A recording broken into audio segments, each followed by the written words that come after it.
যদি আপনার বিপক্ষে সাক্ষী দেয়, পা যদি বিপক্ষে চলে যায়, আপনার জমিনটাও যদি ওই দিন আপনার বিপক্ষে সাক্ষী দেয়। এখন আপনি চিন্তা করেন তো, হাত দিয়ে এমন এমন কাজ করেছেন, এত সুন্দর মানুষ, কোনো দোষ নেই, কোনো অপরাধ নেই, কালার করে জেলখানায় দেওয়ার পরে ফাঁসি দিয়ে মার ফেললেন। এই যে লোকটাকে জেলখানায় নিলেন, এরপরে ফাঁসি দিয়ে মারলেন, এই লোকটার পরিবার যে ক্ষত বিক্ষত হয়ে গেল। রাতের গভীরে ওর স্ত্রী ঘুমাতে পারে না, কাঁটা কবুতরের মতো ছটফট করে। আর মা কাঁদে, বাবা কাঁদে, আর ছেলে মেয়েরা কাঁদে, সবাই আব্বা আব্বা করে ডাকে, ও ডাকতে পারে না। এই যে নিরপরাধ মানুষকে হাত দিয়ে রায় দিয়ে জেলখানায় নিয়ে আপনি যে ফাঁসি দিলেন, এই হাত যদি কিয়ামতে আপনার বিপক্ষে সাক্ষী দেয়, আপনি কি বাঁচবেন? সবাই বলেন। জমিনে চলাফেরা করে আপনি যা করছেন, ওই দিন যদি আপনার বিপক্ষে অবস্থান না, আপনি কি বাঁচবেন? আল্লাহ পাক বলেন, ইয়ালামু খাদিনাতাল আয়ুনি ওয়া মা তুখফিস সুদূর। সূরা মুমিন 40 নম্বর সূরা, 24 নম্বর পারা, 19 নম্বর আয়াতের অংশ আল্লাহ দিয়েছেন। আল্লাহ বলেন, হে বান্দা, তোমার চোখের চাহনিতে যেটা আছে, অন্তরের ভেতরে যেটা গোপন আছে, এটাও আমি আল্লাহ জানি। এটা জানে কে? সবাই বলেন। আপনি হয়তো চশমা চোখে দিয়ে ফাঁকা দিয়ে বেগানা নারী দেখেন, আপনি মনে করেন কেউ দেখছে না, দেখে কে? সবাই বলেন। আপনার অন্তরে যেটা জল্পনা কল্পনা, পাশে আমি হুজুর বসে আছি, আপনি টার্গেট করছেন এই অন্তর দিয়ে, আগামীকাল অমুকের বউ বের হলেই আমি মন মতো দেখব। এটা আমি হুজুর না জানলেও একজন জানে, তিনি কে? সবাই বলেন। আল্লাহ পাক বলেন, হে বান্দা, এই দুনিয়ায় যা করছো সব আমি আল্লাহ ফেরেশতার দ্বারা নোট করছি। কিয়ামতের ময়দানে যেই দিন আমি আল্লাহ আমলনামাটা হাতে ধরিয়ে দেব, ওই দিন আমলনামা দেখার পরে আমি অবাক হয়ে যাব, বাজার কোনো উপায় থাকবে না। আল্লাহ পাক বলেন, লা ইয়াগাদিরু সাগীরাতাও ওয়ালা কাবীরা ইল্লা আহসাহা। সূরা কাহাফ 18 নম্বর সূরা, 15 নম্বর পারা, 18 নম্বর পৃষ্ঠার 49 নম্বর আয়াতের অংশ আল্লাহ দিয়েছেন। এমন একটা আমলনামা আল্লাহ ধরিয়ে দেবে, দুনিয়ায় ছোট অপরাধ ওখানে থাকবে, বড় অপরাধও থাকবে। দুনিয়ার ময়দানে আপনি যেটাই করেছেন, প্রত্যেকটাই ছোট হোক আর বড় হোক, আপনার রেজাল্ট শিটে থাকবে। প্রিয় গাইবান্দাবাসী, আমি জানতে চাই, আপনি কি ওই দিন বাঁচতে পারবেন? আজ এই পৃথিবীতে আমরা মানুষ হয়ে যা করছি, আমার আল্লাহর যদি ভয় থাকতো, মরা লাগবে, পরকালে আল্লাহ কামুল হাকিমিন হয়ে বিচারের আসনে আল্লাহ বসবে। দুনিয়ার সব বড় বড় বিচারকরা ওই দিন আল্লাহর কাছে ইয়াতিম হয়ে যাবে। দুনিয়ায় হয়তো বিচার হচ্ছে না, একদিন বিচার হবে। বিচার করবে কে? সবাই বলেন। অথচ আজ আমরা যা করছি, এতটুকুন যদি মরার ভয় থাকতো, এতটুকুন যদি আল্লাহর ভয় থাকতো, পৃথিবীতে আজ আমরা জুলুম, নির্যাতন, অন্যায়, অপকর্ম করতাম না। কথা বলেন। আজ যারা টার্গেট নিয়ে আছে 99 সাল পর্যন্ত, এদের ভয় আছে আল্লাহর। সবাই বলেন। আজ রাতটাই আপনি টিকবেন কিনা, আগামী দিন বাঁচবেন কিনা, এর কোনো গ্যারান্টি। আজ যারা 99 টার্গেট নিয়ে আছে, এদের ভয় আল্লাহর আছে। আমার বান্দারা, এই জন্য দুনিয়ার ময়দানে আপনি যদি আল্লাহকে ভয় করার মতো করতে পারেন, মহান রব্বুল আলামিন এই দুনিয়ায় আপনাকে 2টা পুরস্কার দেবে। কয়টা? সবাই বলেন। আল্লাহ পাক বলেন, ইয়া আইয়ুহাল্লাযীনা আমানুত্তাকুল্লাহা হাক্কা তুকাতিহি ওয়া লা তামুতুন্না ইল্লা ওয়া আনতুম মুসলিমুন। এটা সূরা আলে ইমরান 4 নম্বর পারা, 2 নম্বর পৃষ্ঠার 102 নম্বর আয়াতে আল্লাহ দিয়েছেন। আমার ভাইরা কি আছে এখানে? আল্লাহ দিলেন, ইয়া আইয়ুহাল্লাযীনা আমানু। আল্লাহ আদর করে আপনাকে ডাক দিলেন, হে পৃথিবীর বিশ্বাসীরা, আমি আল্লাহকে ভয় করো, করার মতো ভয় করো। সবাই বলেন ভাই। আল্লাহকে যদি ভয় করার মতো আপনি ভয় করতে পারেন, আপনার জীবনে যদি আপনি হাক্কা তোকাজি নিতে পারেন, মহান আল্লাহ আপনাকে দুইটা পুরস্কার দেবে। তার ভিতরে 1 নাম্বার পুরস্কার কি জানেন? দুনিয়ার এই ময়দানে বড় বড় আযাব গজব থেকে বিপদ থেকে আমার আল্লাহ দায়িত্ব নিয়ে বাঁচিয়ে দেবে। সুবহানাল্লাহ কথা বলেন না? এই হাক্কা তোকাজির ব্যাখ্যায় দুইটা পুরস্কারের 1 নাম্বার পুরস্কারের কথা বলছি।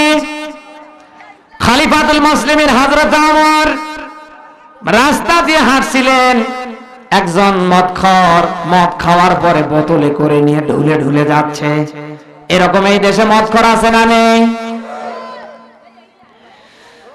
হযরত ওমর বছর পরে আস্তে আস্তে তার দিকে যখন আসা শুরু করেছে, লোকটা চোখ খুলেই দেখে তার সামনে হযরত ওমর। চিন্তা করছে দুনিয়ায় আর আমার বেঁচে থাকা হবে না, কারণ এমন একজন মানুষের সামনে এসেছি, ওই মানুষের সামনে অপরাধকারী বাঁচে না। আল্লাহকে ডেকে বলেন, আল্লাহ এতদিন যা করেছি তুমি আমারে মাফ করে দাও, নতুন করে আর কোনোদিন আমি মদের বোতল হাতে নেব না।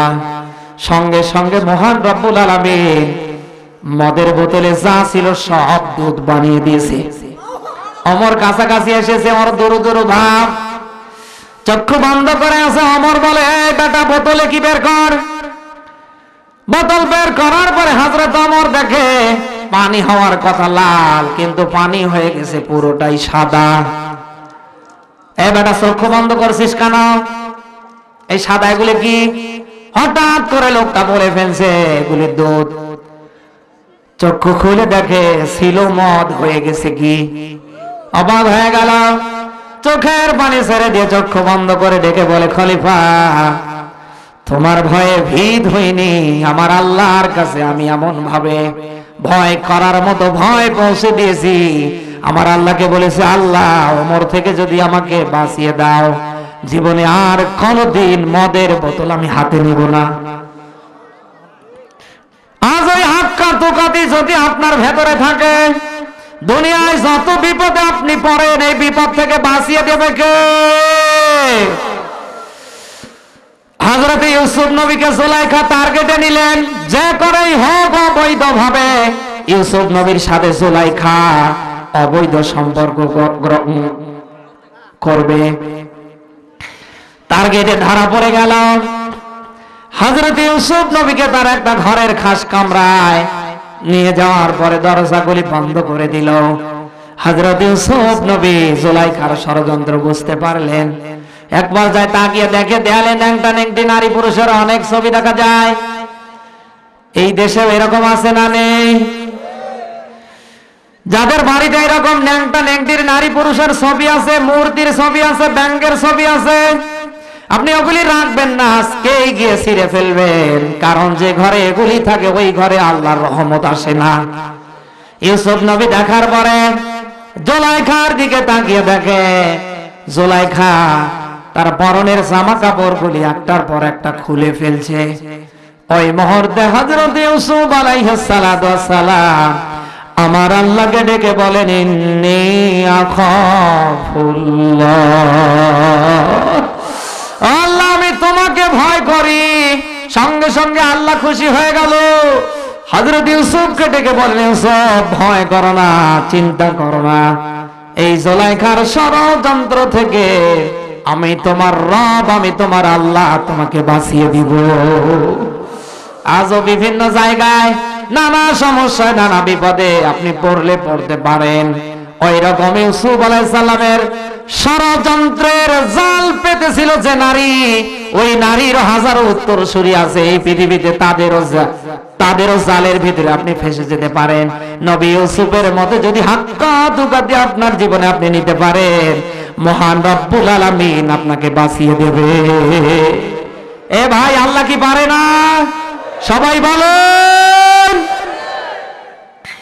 বুখারী শরীফের হাদিস, 3 বন্ধু মিলে বাড়ি থেকে বের হয়েছে, প্রবল ঝড় বৃষ্টি শুরু হয়ে গিয়েছে। 3 বন্ধু চিন্তা করে এই বৃষ্টির থেকে আমাদের বাঁচা লাগবে। তারা গুহার ভেতরে আশ্রয় নিল। হঠাৎ করে একটা পাথর এসে গুহার মুখ বন্ধ করে দিল। গুহার মুখ বন্ধ হয়ে গেল। তিন বন্ধু বের হবে কি করে চিন্তা ভাবনা শুরু করলো। তিনজনে আল্লাহকে ডেকে বলছে, আল্লাহ আমার থেকে বের হবার কোনো পথ নেই, একমাত্র যদি পথ থেকে থাকে নিজের জীবনের ভালো আমল। প্রথম বন্ধু নিজের জীবনের ভালো আমল তালাশ করছে। আল্লাহকে ডেকে বলে, আল্লাহ আমার জীবনে কোনো ভালো আমল নেই, আমার স্ত্রী আমার সন্তানাদি থাকার পরেও পৃথিবীতে যে প্রান্তে আমি থাকতাম সর্বপ্রথম এসে আমার মায়ের আমি সেবা করতাম। আল্লাহ গো, এই সেবা করাটা যদি তোমার ভয়ে মায়ের জন্য করে থাকি, আর এটা যদি পৃথিবীতে সবচেয়ে ভালো কাজ হয়ে থাকে, অন্তত পাথরটা সরিয়ে দাও, আমরা বের হব। এতটুকুন লোকটা কথা বলার সাথে সাথে পাথরের মুখ সরিয়ে দিলেন কে? দুই নম্বর ব্যক্তি চিন্তা করছে, আল্লাহ আমার জীবনে তো কোনো এমন ভালো কাজ নেই। আমার বাড়িতে একটা লোক কামলা ছিল, কিছুদিন কামলা দেওয়ার পরে লোকটা চলে গিয়েছে। আমি অপেক্ষায় থাকলাম, লোকটা টাকা নিতে আসে না কেন। অবশেষে এই টাকাগুলি দিয়ে বাজারে গিয়ে বকরি কিনে আনলাম। একটার পর একটা বকরি বাচ্চা দিতে দিতে অনেকগুলি বকরি হয়ে গেল। হঠাৎ করে ওই লোকটা একদিন আসার পরে বলে, মালিক তোমার কি মনে নাই আমি তোমার বাড়িতে কাজ করে পালিয়ে গেছি, টাকা নেইনি। আল্লাহ ভাই মুহূর্তে আমার শ্রমিককে তার পাওনা পুরোটাই আমি দিয়েছি, তোমার মন যা চাই তুমি নিয়ে যাও। আল্লাহ গো, ওই দিন যদি তোমার ভয়ে শ্রমিকের ন্যায্য মজুরি আমি দিয়ে থাকি, এটা যদি তোমার কাছে প্রিয় হয়ে থাকে, বের হবার মতো যতটুকুন পাথর সরানোর দরকার তুমি সরিয়ে দাও। পাথরের মুখ আর একটু সরে গেল। তিন নম্বর বন্ধু চিন্তা করছে, আমার জীবনে তেমন কোনো ভালো কাজ নেই, কিন্তু আমার স্মরণে এসে গেল আমি আমার চাচাতো বোনের সাথে সম্পর্ক করতাম, অবৈধভাবে তাকে আমি আমার কাছে টেনে নিলাম, নানা জায়গায় আমি তাকে অর্থ দিয়ে সহযোগিতা করেছিলাম। কিন্তু আমার ঘরের ভেতরে তাকে যখন আমি একা পেলাম, ঘরের দরজা জানলা সব আমি বন্ধ করলাম। আমার চাচাতো বোনের ওর উপরে আমি যখন উঠলাম, হঠাৎ করে আমার চাচাতো বোন আমাকে ডেকে বলে, ভাইয়া ঘরের দরজা বন্ধ করেছো, জানলা বন্ধ করে দিয়েছো, কেউ যদি দুনিয়ার নাও দেখে, এই মুহূর্তে আমি আসমানে তাকিয়ে দেখছি, আমার আল্লাহ নিজেই তাকিয়ে দেখছে। আল্লাহ সঙ্গে সঙ্গে আমি আমার চাচাতো বোনের উরু থেকে লাফ দিয়ে উঠিয়ে আমি আর অবৈধ পন্থায় তার সাথে মিলন করি নাই। তোমার ভয়ে যদি এমন মহৎপূর্ণ ভালো কাজ করে থাকি, অন্তত বের হবার মতো যতটুকুন পাথর সরানোর দরকার তুমি সরিয়ে দাও। মহান রব্বুল আলামিন সঙ্গে সঙ্গে পাথরটাকে সরিয়ে দিলেন। সুবহানাল্লাহ কত পারেন না? আজ আপনার এই জীবনে যদি আপনি হাক্কা ধোঁকা দিয়ে আল্লাহর ভয় নিতে পারেন, আপনাকেও বড় বড় আযাব, গজব, মুসিবত, বিপদ আপদ, ব্যাধি থেকে আপনাকে রক্ষা করবে কে? আল্লাহ। ওই আল্লাহ এখন নেই, আল্লাহ এখন পারবে না। না, দুই নম্বরে কি জানেন? আপনাকে দুনিয়ার সম্মান আর ইজ্জত দেবে কে? আরো জোরে আল্লাহ পাক বলেন, ইন্না আকরামাকুম ইনদাল্লাহি আতকাকুম। বলেন আল্লাহু আকবার। সূরা হুজুরাত 26 নম্বর পারা 13 নম্বর আয়াতের অংশ আমার আল্লাহ দিয়েছেন। আল্লাহ পাক বলেন, পৃথিবীতে সবচেয়ে সম্মানিত তারা, আমি আল্লাহকে পৃথিবীতে ভয় করে যারা। এই পৃথিবীতে আল্লাহর কাছে সম্মানী হওয়া যায় না ক্ষমতা দিয়ে, সম্মানিত হওয়া যায় না কোটি কোটি টাকা দিয়ে, চেহারা দিয়ে, ধন দিয়ে, সম্পদ দিয়ে। আল্লাহর কাছে একমাত্র প্রিয় হওয়া যায় আল্লাহর ভয় দিয়ে। মুসলিম শরীফের হাদিসে আবু হুরায়রা বলেন, বিশ্ব নবী জানিয়েছেন, আল্লাহ বান্দার দিকে তাকিয়ে শুধু এতটুকুন আশা কামনা করে, বান্দার ভেতরে ভয় আছে কার? আল্লাহ বান্দার সম্পদের দিকে তাকায় না, ক্ষমতার দিকে তাকায় না, চেহারার দিকে তাকায় না। আল্লাহ এতটুকুন তাকায়, বান্দার ভেতরে ভয় আছে কার? আমাদের আছে তো? আজ আমাদের ভেতরে ওই ভয় যদি থাকতো, ভাই মরে যাওয়ার পর আস্তে করে ভাবির নামে অপবাদ দিয়ে জমিগুলি জাল দলিল করে নিতে পারতাম। এইরকম সিটার এই দেশে নেই। কি সিটার গো ভাই, মরে যাওয়ার পরে যত ষড়যন্ত্র করার দরকার সব করে। নিজের জমি 65 শতক, আরো অন্যের 10 শতক জমি টান দিয়ে বৃদ্ধি করে নিয়েছে। কি এই দেশে এরকম নেই? দাড়ি নিয়ে, টুপি নিয়ে, জুব্বা আব্বা নিয়ে এলাকায় এলাকায় সুদের ব্যবসা করে, আবার মসজিদে গিয়ে সামনের কাতার আবার চেয়ারে। আল্লাহর ভয় আছে? সবাই বলেন। জমি জায়গা যা আছে সব ছেলের নামে দেয়, মেয়ের মাথায় খালি দোয়া দেয়। এরকম সিটার আছে না নেই? আজ যদি আমাদের ভেতরে আল্লাহর ভয় থাকতো, আমরা কারো হক নষ্ট করতে পারতাম? এই সবাই বলেন।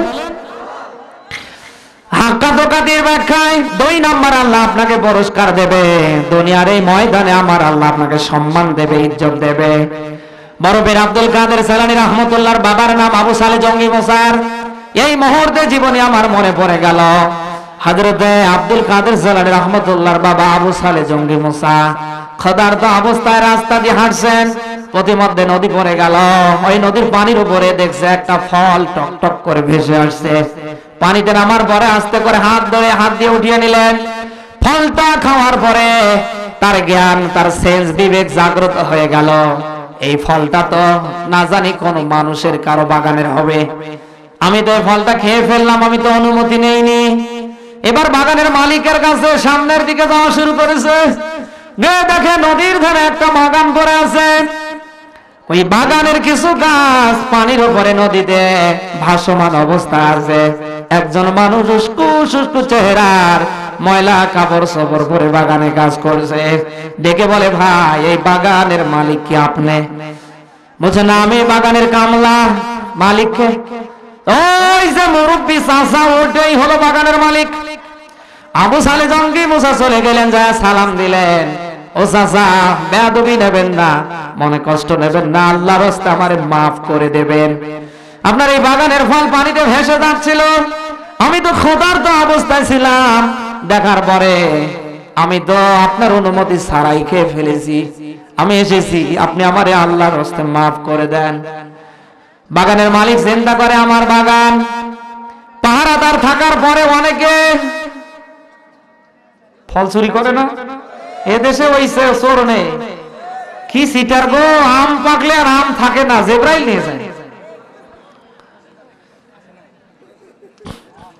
বাগানের মালিক চিন্তা করছে, এত সুন্দর মন মানসিকতার মানুষ আমার জীবনে আমি পাইনি। বাবা তোমার নাম কি? বলছে, আমার নাম আবু সালে জঙ্গি মুসা। তো বাগানের মালিক তো আমি না, আমার মেয়ে আছে, ওই মেয়েটাই বাগানের মালিক। ঠিক আছে, আমার মেয়ের কাছে যাই, মেয়ে যদি মাফ করে আমার আল্লাহ তোমাকে মাফ করবে। কথা বোঝা যায়? অথচ মেয়েটার বয়স মাত্র 4 বছর। কয় বছর? সবাই বলেন। আসলে অভিনয় করছে, কারণ ওই মুহূর্তে বাগানের মালিক লোকটাকে পেয়েছে ভেজাল না নির্ভেজাল? টাটকা মাল। মানুষ এই দেশে চুরি করার পরে মিডিয়া প্রকাশ হয়, তারপরও স্বীকার হয় না। এই যে কয়লা চুরি হলো কতবার গো, সবাই ওরে চোর বলে, ও শয়তান যাচ্ছে হজ করার জন্য। বাগানের মালিক চিন্তা করছে, বাবা ঠিক আছে, তোমার মতো মানুষই আমি খুঁজছিলাম। অভিনয় করে ভিতর থেকে ঘুরে আসার পরে বলছে, বাবা আমার মেয়ে মাফ করে না, উল্টো দিকে আমারে বলেছে 12 বছর গোলামি করলে পরে তাকে মাফ করা হবে। আবু সালে জঙ্গি মুসা চিন্তা করছে, আল্লাহ 12 বছর গোলামি করার পরেও যদি তারা আমাকে মাফ করে, অন্তত কিয়ামতে তোমার আদালত থেকে বাঁচা যাবে। 12 বছর গোলামি করে ফেললেন। ঠিক ইন দ্য মিন টাইমে বাগানের মালিককে ডেকে বলে, বাগানের মালিক 12 বছর পূর্ণ হয়ে গেছে, আপনি কি মাফ করবেন না? আপনার মেয়ে কি মাফ করবে না? আমার ভাইরা ঠিক এই মুহূর্তে বাগানের মালিক ডেকে বলে, ঠিক আছে, আমার মেয়ের কাছে কি আমি জিজ্ঞাসা করে আসি সে মাফ করলো কিনা। অভিনয় করে আসার পরে বলে, বাবা আমার মেয়ে তো মাফ করে না, উল্টো দিকে বিয়ের প্রস্তাব দিয়েছে। আমার মেয়ের যদি বিয়ে না করো কোনদিন আমার মেয়ে মাফ করবে না, আর আমার মেয়ে যদি মাফ না করে আমার আল্লাহ তোমাকে মাফ করবে না। আব্দুল কাদের সালানী রহমাতুল্লাহ আলাইহির বাবা আবু সালে জঙ্গি মুসা চোখের পানি ছেড়ে দিয়ে মাথা নিচু করে বলেন, আল্লাহ কোন পরীক্ষায় তুমি আমারে ফালালে? রাজি হয়ে গেল, ঠিক আছে চাচা আপনার মেয়েকে আমি বিয়েই করব।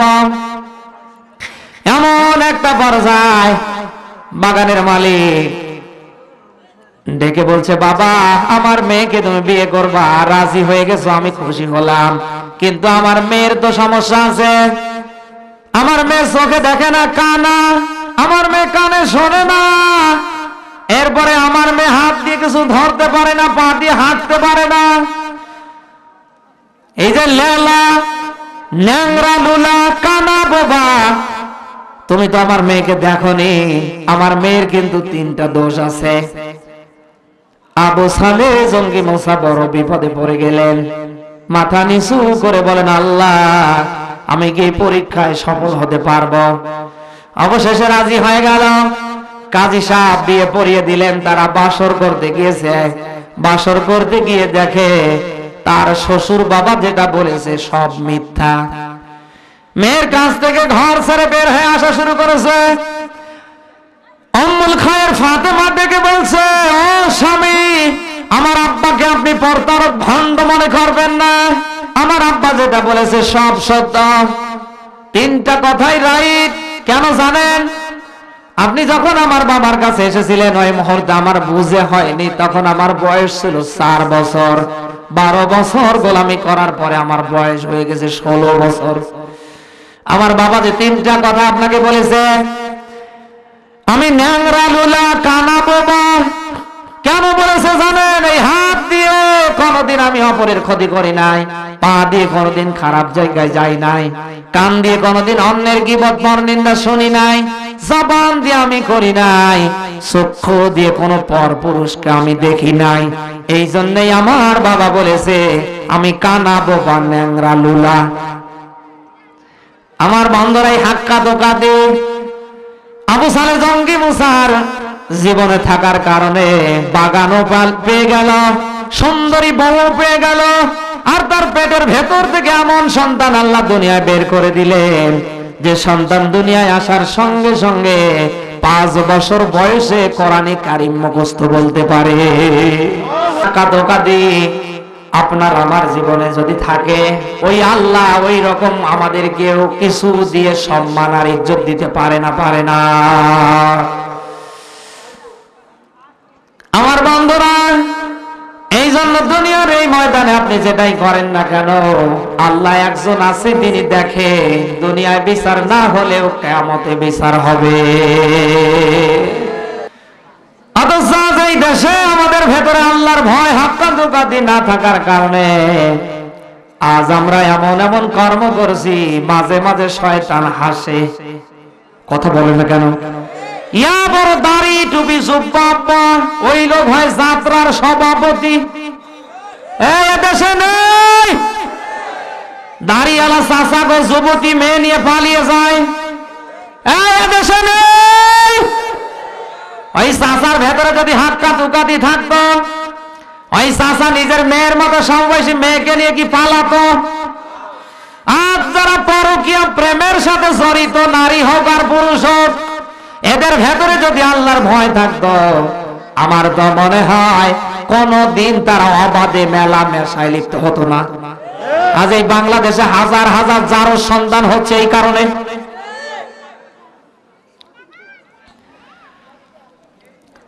আমার ভাইরা, প্রত্যেকটা জায়গায় আমাদের ভয় রাখা লাগবে। কার? সবাই বলেন। কারণ আমরা যদি আল্লাহর ভয় রেখে মরতে পারি, মহান রব্বুল আলামিন বলেন, ওয়াম্মা মান খাফা মাকামা রাব্বিহি ওয়া নাহান নাফসা আনিল হাওয়া ফাইনাল জান্নাতা হিয়াল মাওয়া। এটা সূরা নাজিয়াতের 41 নম্বর আয়াতে আল্লাহ দিয়েছেন, আল্লাহ পাক বলেন বান্দা আমার ভয়ে কিয়ামতে আমার সাথে সাক্ষাৎ হবে, ওই দিন বিচার হবে। তোমার হাত সাক্ষী দেবে, তোমার পা সাক্ষী দেবে। যে জমিনের উপরে চলাফেরা করছো জমিনটা ওই দিন সাক্ষ্য দেবে তুমি কি করেছো। অপরাধী হয়ে যাবা, আমল নামা দেখার পরে তোমার মাথা খারাপ হয়ে যাবে। এমন একটা পর্যায়ে তোমাকে জাহান্নামে দেয়া হবে।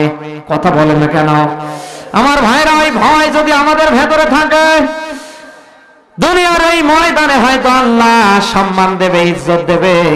দুনিয়ার এই সম্মান আখিরাতের জন্য আল্লাহ দ্বিগুণ করলেই করতে পারে। আর যারা আমরা সম্মানের এরপরে ইজ্জত পেয়েছি, মরার পরে যদি এটা না থাকে আমাদের বাঁচার উপায় আছে? সবাই বলেন নেই। আপনি আমি আজ কি করছি ভাই? এতটুকুন যদি আমরা চিন্তা চেতনা নিজের জীবনে নিতাম যে মরা লাগবে, কিয়ামতে বিচার হবে। আজ আমাদের জীবনকাল যেভাবে কাটছে, আমাদের জীবনকাল কি এইভাবে কাটতো? সবাই বলেন। এখানে এমন এমন মানুষ আছে গো, আজান হওয়ার পরে বোঝা যায় না ওটা হিন্দু না মুসলমান। আজান হওয়ার পরে হিন্দুও বিড়ি টানে, মুসলমানও বিড়ি টানে। এরকম নেই? তুমি যে আগা কেটে আর গরুর গোস্ত খেয়ে মুসলমানের দাবি করছো না? এদেশে তোমার মতো আগা কাটা অনেক হিন্দু আছে। এই কথা বলো না কেন? এদেশে অনেক গরুর গোস্ত খাওয়া পাগলা হিন্দু নেই? তো তুমি আগা কেটে আর এই গরুর গোস্ত খেয়ে মুসলমানের দাবি করছো না? আমার বন্ধুরা, আজ আপনার আমার জীবনকালটা যেভাবে কাটছে, বিবেক দিয়ে আবেগ দিয়ে নয়। আবেগের বিচার হবে না, বিবেকের বিচার হবে কার কাছে? সবাই বলেন। বিবেক দিয়ে যদি চিন্তা করতাম, দেখতে দেখতে আমার বয়স 40 আপ হয়ে গেল, আমার দাঁত চলে না, আমি আপেল খেতে পারি না। এমন এমন দেশে দাড়িওয়ালা টুপিওয়ালা বুড়া আছে গো, এখনো কূটনীতি গীবত পরনিন্দা বাদ দেয় না, মসজিদে গিয়ে পর্যন্ত গীবত করে। দেশে নেই? করবেন না আপনি ভাই, কোনদিন আপনি করবেন না। আপনার সবসময় চিন্তা থাকবে আমার জীবনকালটা কেমনে কাটছে। কিয়ামতে যদি আল্লাহর কাছে আমি ধরা খেয়ে যাই, আমার তো শেষ হয়ে যাবে। আজকে সামান্য দুনিয়ার আগুন সহ্য হয় না, সিজনারি ঠান্ডা সহ্য করতে পারেন না, সিজনারি গরম সহ্য করতে পারেন না। মরার পরে ওই জাহান্নামের আগুন দিয়ে যদি আপনাকে জ্বালায়, যে জাহান্নামের আগুন দুনিয়ার আগুনের তুলনায় 69 গুণ বেশি তাপমাত্রা, আর ওটাকে আল্লাহ জ্বালাবে দুনিয়ার কাঠ দিয়ে নয়, আপনাকে দিয়ে আর পাথর দিয়ে। কথা বোঝা যায়? ওই চিন্তা তো আজ আমাদের নেই। এই জন্য আল্লাহ পাক বলেন ফালিয়াদহাকু কলিলা ওয়া ইয়াবকু কাসীরা। এটা সূরা তাওবার 10 নম্বর পারার 82 নম্বর আয়াত আপনি দেখে নেবেন। আল্লাহ পাক বলেন বান্দা কম করে হাসো, বেশি করে কাঁদো। আজ আমাদের হাসি কম না বেশি? কথা না বলে ওয়াজ করি কি করে?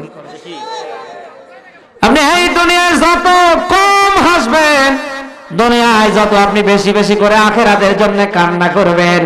তিরমিজি শরীফের হাদিসে আবু হুরায়রা বলেন কিয়ামতের ময়দানে আপনার মুখে ওই দিন আল্লাহ বেশি হাসি ফুটিয়ে দেবে। এই আয়াতের ব্যাখ্যায় দেখলাম আপনি কেন দুনিয়ায় কম হাসবেন আর কেন দুনিয়ায় বেশি বেশি করে কান্না করবেন জানেন?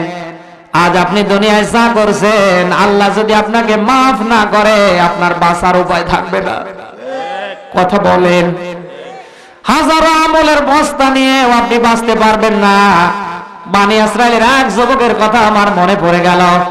1000 বছর দিনের বেলা রোজা রাখতো, রাতের বেলা তাহাজ্জুদের আমল দিয়ে কাটিয়ে দিত। ঘুমের ভেতরে লোকটা তাকিয়ে দেখে তাকে জাহান্নামের দিকে নেওয়া হচ্ছে। জাহান্নামের আগুন দেখার পরে কলিজাটা শুকিয়ে গেছে। মুহূর্তের ভেতরে কিছু লোক পানি নিয়ে দাঁড়িয়ে আছে। যুবক জিজ্ঞাসা করে ভাই আমার পানির পিপাসা লাগছে, পানি দাও। পানি নিয়ে যারা দাঁড়িয়ে আছে তারা বলছে আমরা ফ্রি পানি খাওয়াই না। আপনি যদি আমাদের কাছে পানি নিতে চান, 1 গ্লাস পানির জন্য 500 বছরের ইবাদত দেওয়া লাগবে। পানির পিপাসায় যদি ওর কলিজায় ফেটে যায়, যদি মারায় যায়, ওই ইবাদত দিয়ে করবে কি বলেন তো? 500 বছরের ইবাদত দিয়ে বলেন তাও পানি দাও। পানি খাওয়ার পরে ফেরেশতারা চলে গিয়েছে আরো সামনের দিকে, ওকে ঘোরাচ্ছে। আবার জাহান্নামের আগুন দেখার পরে কলিজা মানে না পানির জন্য ছটফট করছে। জিহ্বা বের হয়ে আসছে। আমার সামনে কিছু লোক পানি নিয়ে দাঁড়িয়ে আছে, বলছে ভাই পানি খাও। আমরা তো পানি ফেরি খাওয়াই না, পানি নিতে গেলে 500 বছরের ইবাদত লাগবে। কথা বোঝা যায়? বলছে ভাই যা 500 বছর আছে আমি ওটাও দিয়ে দিলাম।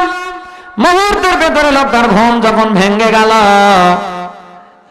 চোখ দিয়ে ঝরঝর করে পানি ফেলছে আর কেঁদে বলছে আল্লাহ 1000 বছর দিনের বেলায় রোজা রাখার মধ্য দিয়ে 1000 বছর তাহাজ্জুদের আমল দিয়ে দিয়ে দুনিয়ার এই ময়দানে সামান্য জাহান্নামের আগুনের কাছে যেতে না যেতে আমার সব শেষ। আল্লাহ গো আমার ইবাদত দিয়ে দুনিয়ার এই ময়দান থেকে কিয়ামতের ময়দানে আমার বাঁচার কোনো পথ নেই। তুমি যদি ওই দিন রহিম নামের খাতিরে আমাকে বাঁচিয়ে দাও, গফফার নামের খাতিরে দুনিয়ায় আমারে মাফ করো, তাহলে আমার বাঁচার উপায় আছে। আমার ভাইরা কেন আপনি বেশি করে কান্না করবেন? সব সময় আপনাকে চিন্তা করা লাগবে আমার জীবনে কি হচ্ছে, আমি কি করলাম, আমার জীবনটা কেমনে কাটছে। কিয়ামতের ময়দানে যদি আমি ধরা খেয়ে যাই, আমি দুনিয়ার ময়দানে যা করছি কিয়ামতের ময়দানে তো করতে পারবো না। আল্লাহর নবী মুহাম্মদ রাসূলুল্লাহর মতো মানুষ দিনে 100 বার তাওবা করতেন আর কান্না করতেন। সাহাবীরা বলতেন হে রাসূল আপনি কাঁদেন কেন? নবী মুহাম্মদ রাসূলুল্লাহ বলতেন সাহাবীরা আমার আল্লাহ যদি কিয়ামতে দয়া না করে, আমাকে যদি আল্লাহ মাফ না করে, ওই কিয়ামতের ময়দানে আমার বাঁচার কোনো পথ থাকবে না। নবী টেনশন করছে যে নবীর জীবনে কোনো অপরাধ নেই, যে নবীর সুপারিশ ছাড়া কেউ জান্নাতে আমরা যেতে পারবো না। ওই নবী টেনশন করছে আল্লাহ যদি তাকে মাফ না করে। প্রিয় গাইবান্ধাবাসী আমি জানতে চাই আজ আমাদের কি হলো? এমন এমন কাজ নিয়ে দুনিয়ায় আমরা ব্যস্ত, এমন এমন কর্ম নিয়ে দুনিয়া আমরা ব্যস্ত, মরার পরে সব পড়ে থাকবে। আপনি আমি শুধু চলে যাব একা, আসার সময় এসেছি একা, যাবার বেলায় যাব একা। আসার সময় কিছু নিয়ে আসতে পারিনি, যাবার বেলায় আমি আপনি কিছুই নিয়ে যেতে পারবো না। কথা বলেন না কেন? একটা বারের জন্য এটা চিন্তা করি না? নবী কান্না করছে আল্লাহর কাছে। বিশ্ব নবী মুহাম্মদ রাসূলুল্লাহর স্ত্রী হযরত খাদিজাতুল কুবরা রাদিয়াল্লাহু তাআলা আনহা, আল্লাহর নবী মুহাম্মদ রাসূলুল্লাহ রাতের গভীরে যখন আসতেন দরজা আঘাত করার সাথে সাথে হযরত খাদিজাতুল কুবরা রাদিয়াল্লাহু তাআলা আনহা দরজা খুলে দিতেন। নবী খাদিজার দিকে তাকিয়ে বলতেন খাদিজা চোখে পানি কেন? হযরত খাদিজা ডেকে বলেন হে রাসূল এই জন্যই কান্না করছি, আমার আল্লাহ যদি আমারে মাফ না করে আমার কি হবে। যে মহিলাকে দুনিয়ায় ফেরেশতা জীবিত থাকাকালীন সময় সালাম দেয়, যে মহিলার কোটি কোটি সম্পদ, কোটি কোটি টাকা ব্যবসা বাণিজ্য ইসলামের জন্য ব্যয় হয়, ওই মহিলা কান্না করে রাতের বেলা ঘুম বাদ দিয়ে, হে রাসূল আমারে কি আল্লাহ মাফ করবে?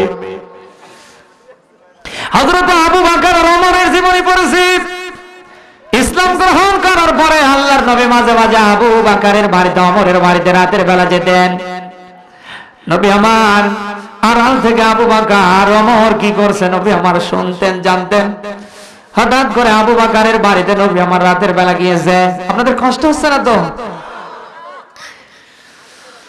হযরত আবু বকর কোরআনে কারীম তেলাওয়াত করেছেন সূরা ইয়াসিন। নবী আমার ওখান থেকে হযরত ওমরের বাড়িতে চলে গেলেন। হযরত ওমর সূরা রহমান তেলাওয়াত করেছেন চিল্লায় চিল্লায়। ফজরের আযান বেলাল দিয়ে দিল। আবু বকরও এসে গেল, ওমরও এসে গেল। নামাজ শেষ হওয়ার পরে আল্লাহর নবী ডেকে বলেন আবু বকর ওমর বসো, কথা আছে।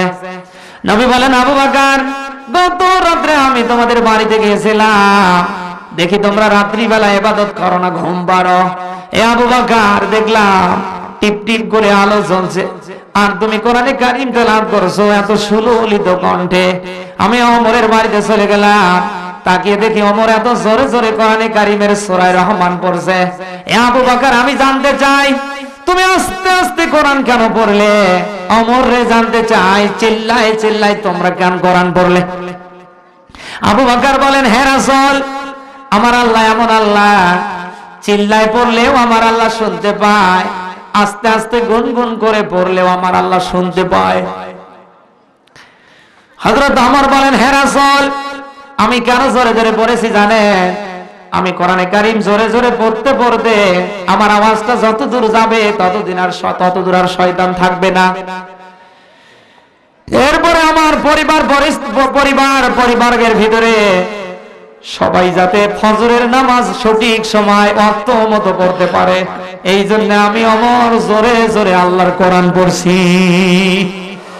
অথচ এই দুই সাহাবী মাঝে মাঝে মসজিদে নববীর গেলাম, মসজিদে নববীর ওয়াল ধরে ধরে দেয়াল ধরে ধরে কান্না করতেন আর বলতেন, আল্লাহ তুমি যদি আমাদের মাফ না করো আমাদের বাঁচার কোনো উপায় থাকবে না। যাদের জীবনের এত পরিমাণ নেকির পাল্লা, সারা দুনিয়ার মানুষের জীবনের আমলগুলি যদি এক পাল্লায় রাখা হয়, আর আবু বকরের জীবনের আমলগুলি যদি এক পাল্লায় রাখা হয়, হযরত আবু বকরের ইজ্জত সম্মান আমার আল্লাহর কাছে বেশি হয়ে যাবে। আকাশের তারকা যতগুলো, হযরত ওমরের জীবনের নেকি ততগুলো।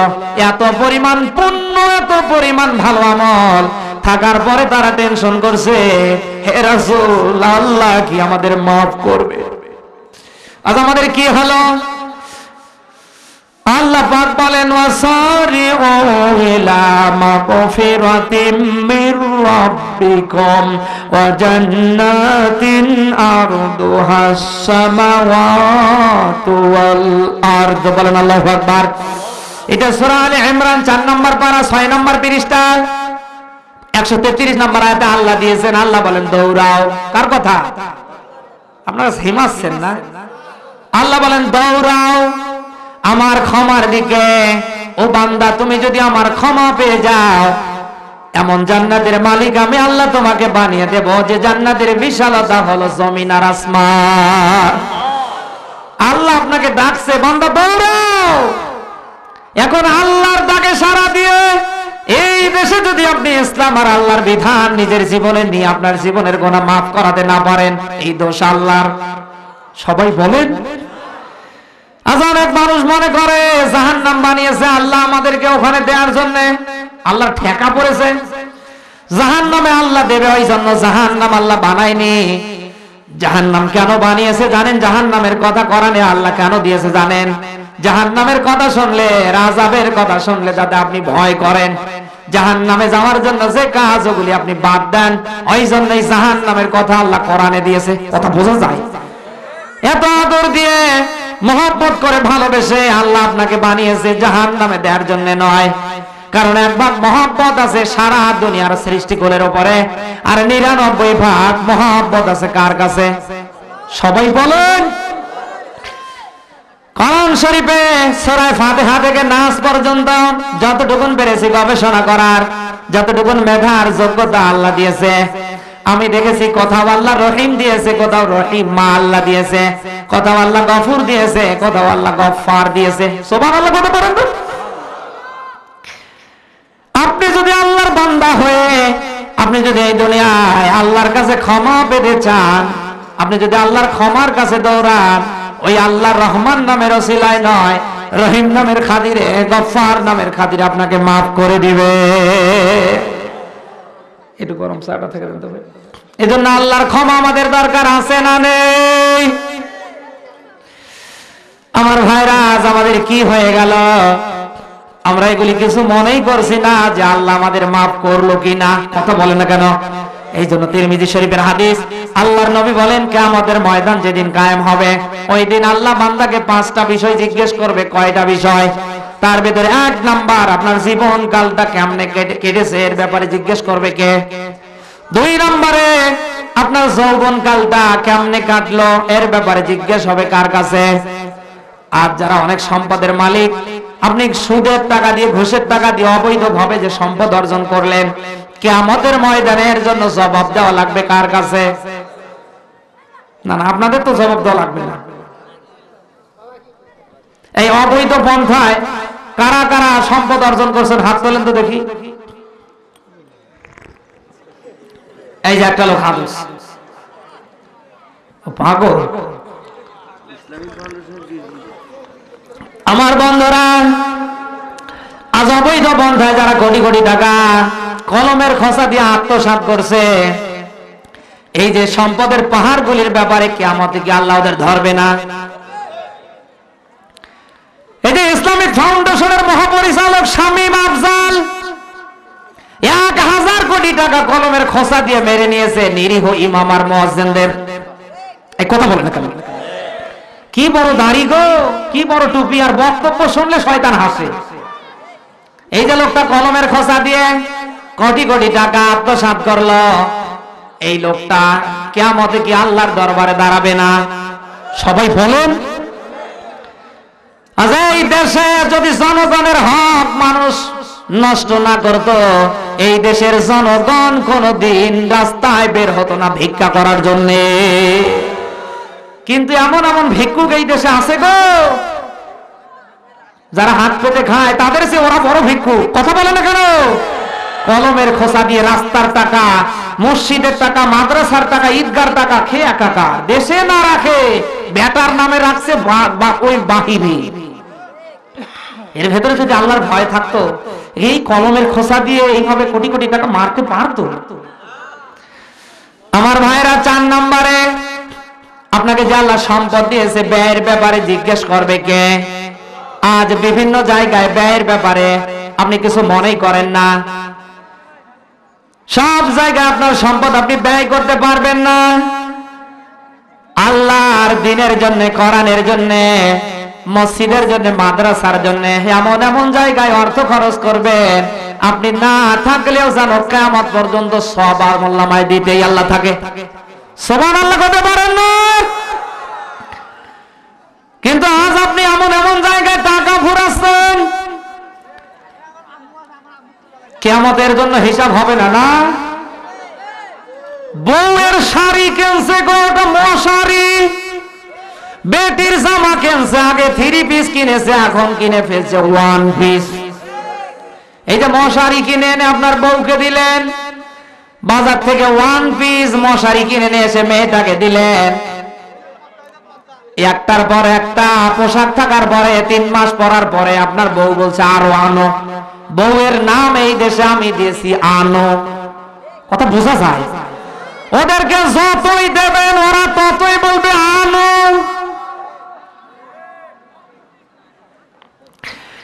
যে বউয়ের শরীরে বোরকা তুলে দেওয়ার কথা ছিল, যে যুবতী মেয়ের পরনে ঢিলা ঢালা পোশাক তুলে দেওয়ার কথা ছিল, আপনি না দিয়ে বাজারের মশারি কিনে এনে দিলেন। 3 মাস পরার পরে বললেন আরো আনো।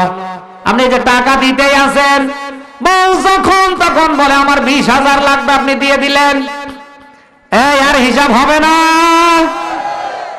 আচ্ছা, এই দেশে এমন এমন স্বামী আছে, এমন এমন বাবা আছে, গার্ডিয়ান আছে গো, আপনি তাকিয়ে দেখেন, ওর বউ আল্লাহর রাস্তায় একটা দিন পশ্চিম দিকে সেজদা দেয় না, ও কিছুই বলে না।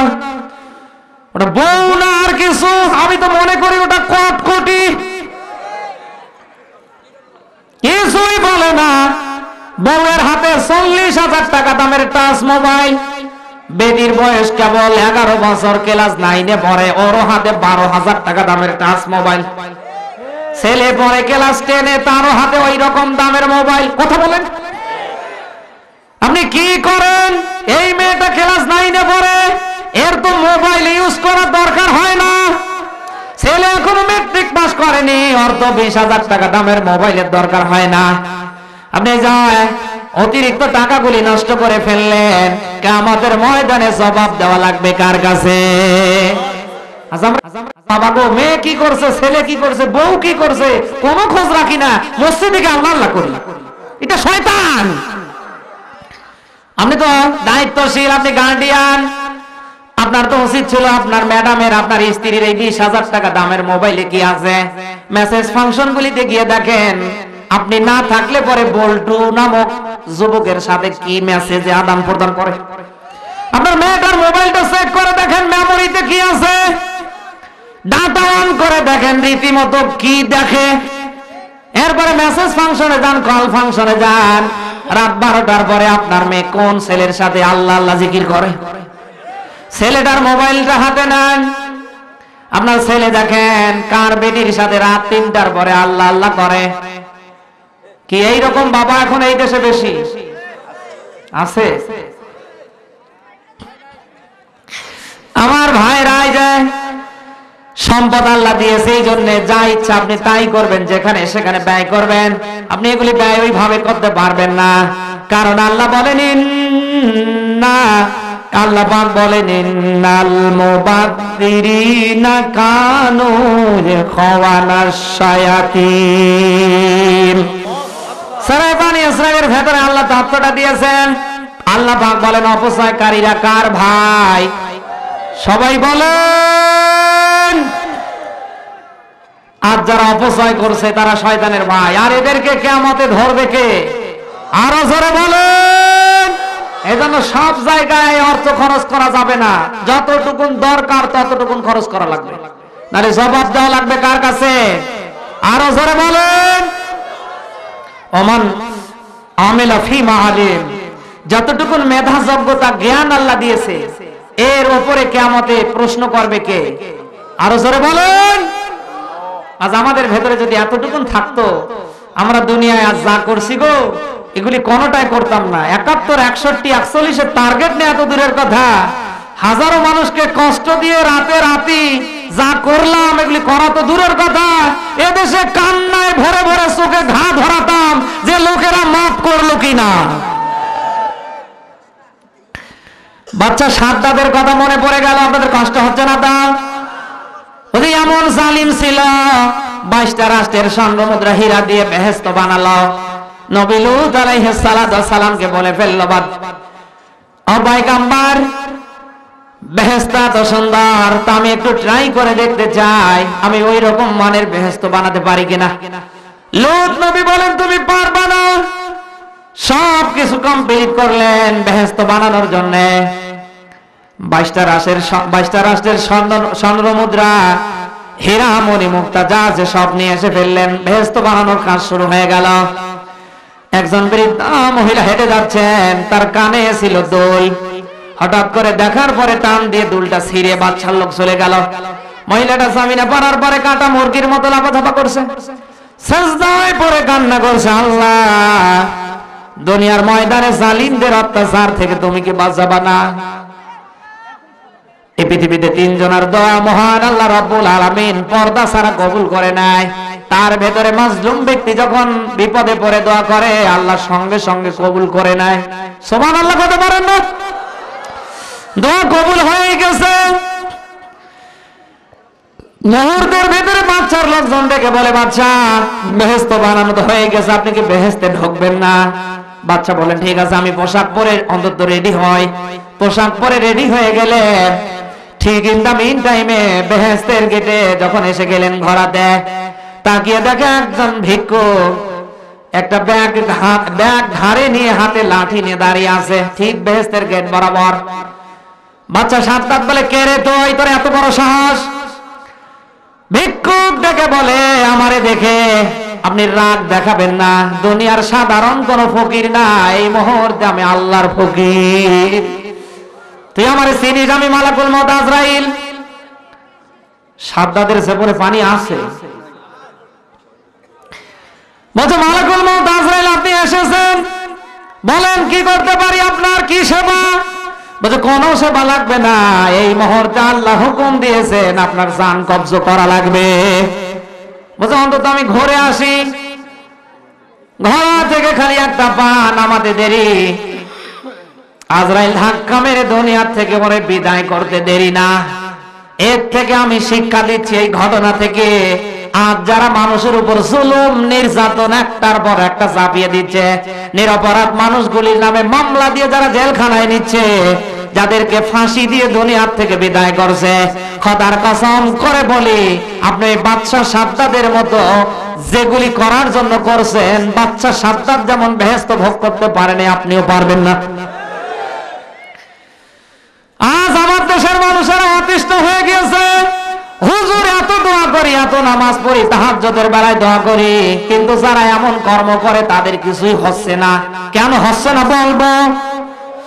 আল্লাহ পাক বলেন, ওয়ালা ইয়াহসাবান্নাল্লাযীনা কাফারু আন্নামা নুমলি লাহুম খায়রুল লিআনফুসিহিম ইন্নামা নুমলি লাহুম লিয়াসদাদু ইসমা। সূরা আলে ইমরানের 4 নম্বর পারার 178 নম্বর আয়াত দেখে নেবেন। আপনাদের কষ্ট হচ্ছে? আল্লাহ পাক বলেন, হে পৃথিবীর মানুষ, ঘাবড়িয়ে যেও না, নিরাশ হয়ে যেও না।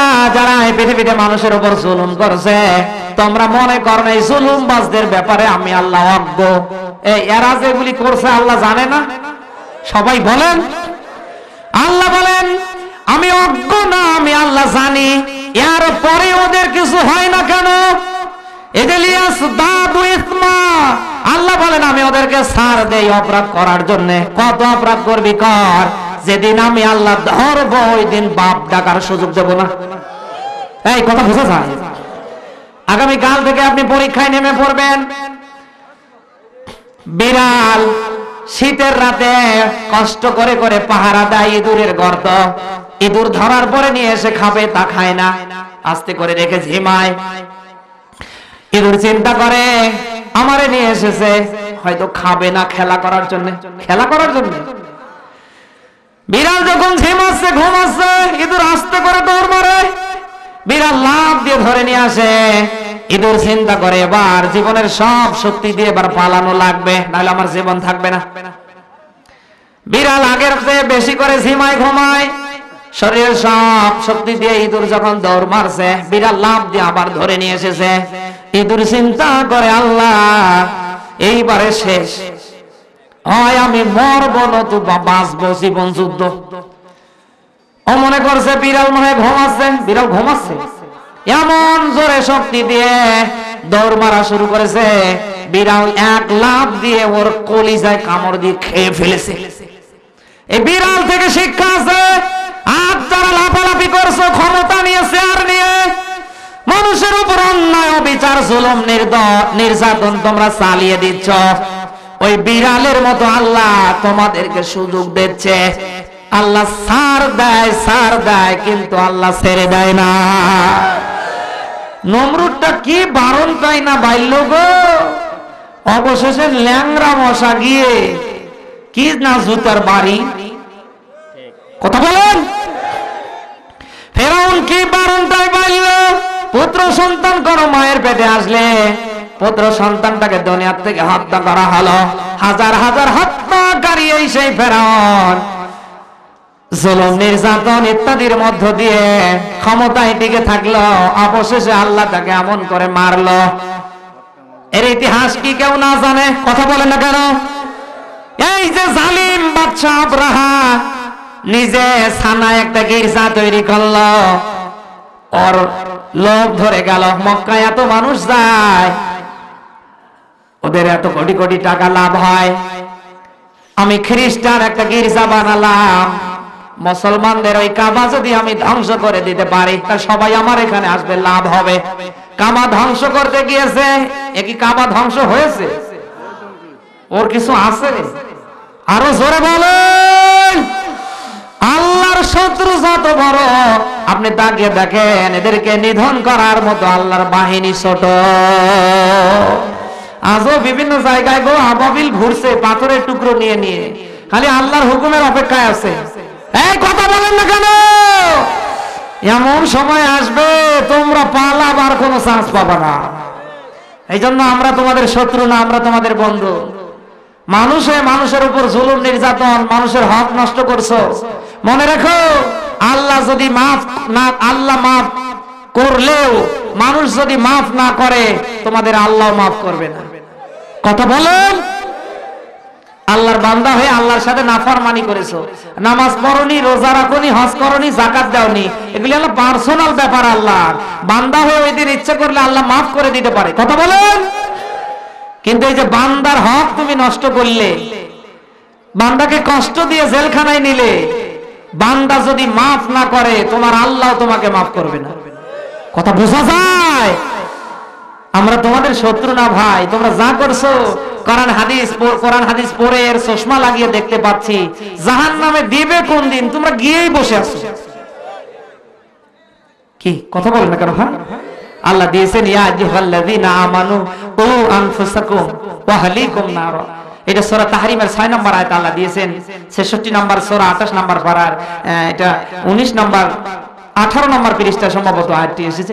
আল্লাহ পাক বলেন তোমরা নিজেরা বাঁচো, তোমার আহালদেরকে বাঁচাও। আমরা নিজেরা বাঁচি এবং আমার আহাল কারা? মুসলিম মিল্লাতের মধ্যে যারা ওরা। এই কথা বলেন না কেন?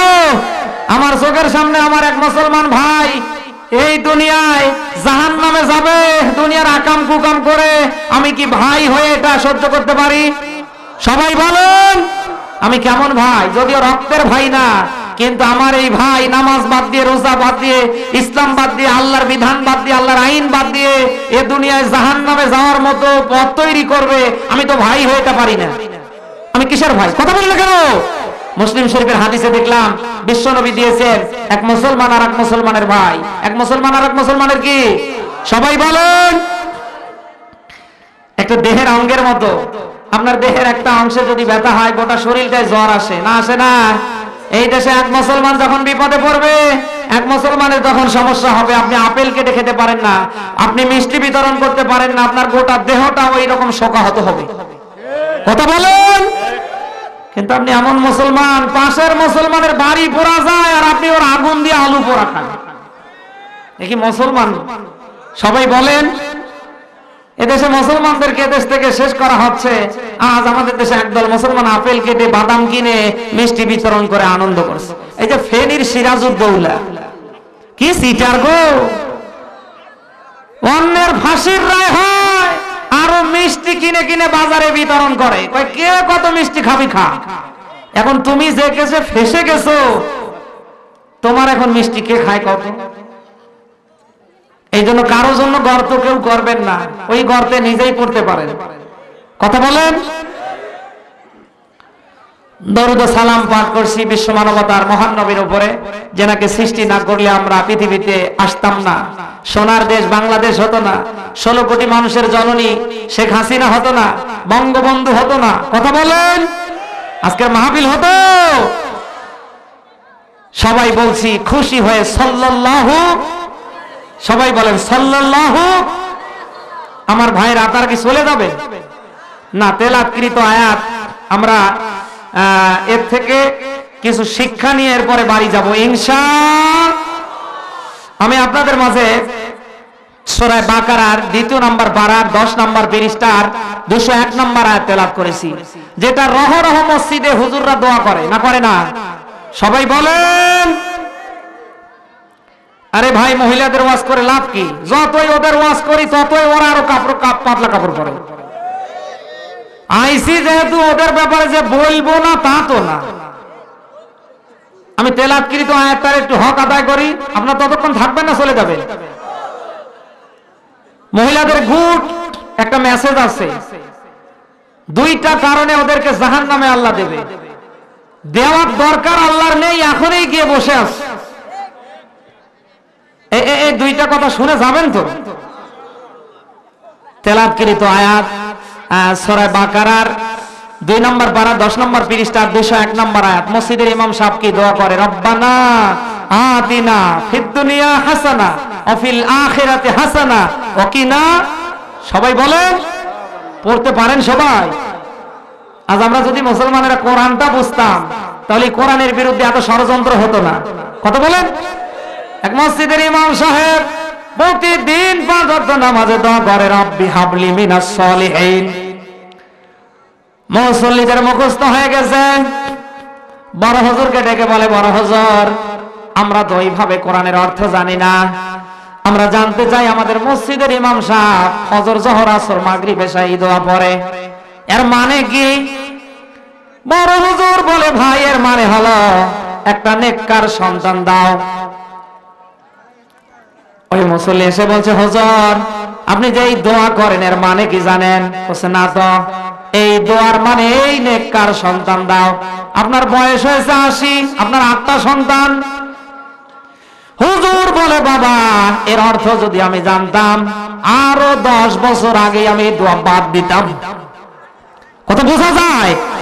এখানে যদি প্রশ্ন করি, ভাই রব্বানা মানে কি, আতিনা মানে কি, ফিদ দুনিয়া মানে কি, হাসানা মানে কি, এখানে অনেকে প্লাস গোল্ডেন নিয়ে ফেল করবে।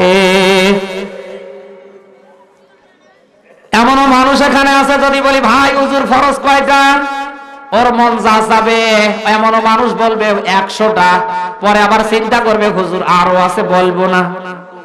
এই কথা বল না কেন? কত মানুষ বসে আছে, গোসল করতে গেলে গোসলের ফরজ লাগে কয়টা, এখনো এমনও দাড়িওয়ালা টুপিওয়ালা 40 বছর নামাজের মুসল্লি আছে, গোসল করতে গেলে যে গোসলের 4টা ফরজ এখনো পারে না। কি আমি কি বানিয়ে বলছি? তাহলে ওযুর ফরজ কয়টা, গোসলের ফরজ? এখানে অনেক মানুষ বসে আছে, আমি যদি জিজ্ঞেস করি ভাই ফরজ গোসল আপনি কেমনে দেন বলেন তো, অনেকে লেটার ফেলাস গোল্ডেন নিয়ে ফেল করে যাবে।